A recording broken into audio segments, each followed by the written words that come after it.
Pacific Air welcomes you to Laguindingan Airport.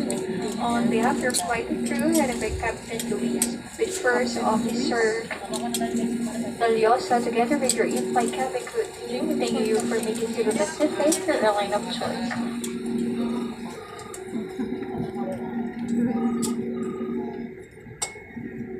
It was truly a pleasure having you all on board, and we do hope to fly with you to more fun in the future. Once again, thank you everyone for flying Cebu Pacific. We wish to inform you that in adherence to physical distancing, guests will be playing by rules. After the seatbelt sign is switched off, please remain seated until the roll is called. Once again, for sanitation purposes, please bring your litter as you leave your seat. You may dispose this on the bin that will be provided as you leave the aircraft. We seek your cooperation in ensuring that no litter is left behind the aircraft. For guests with infants' life vests shall be collected after this embarkation.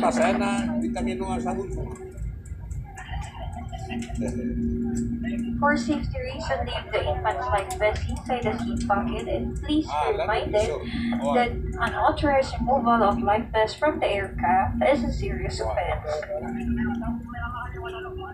Oh, sige, sige.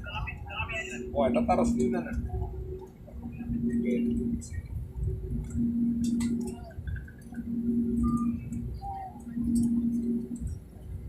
Ladies and gentlemen, we have just landed. For your safety and comfort, please remain seated with your seatbelts fastened until the captain turns off the fasten seatbelt sign. Please check your surroundings to ensure you do not leave your personal belongings behind. Be cautious when opening the overhead bins, as heavy items may have moved during the flight. If you require assistance, please remain in your seat until all other passengers have deplaned.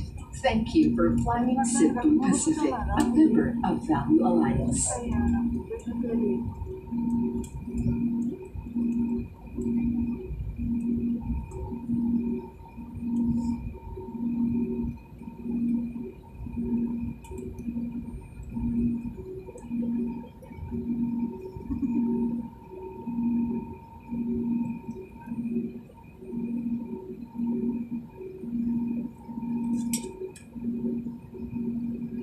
Feeling mo masira mo?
Your cabin crew will stand up momentarily to do a safety-related procedure. Please remain seated.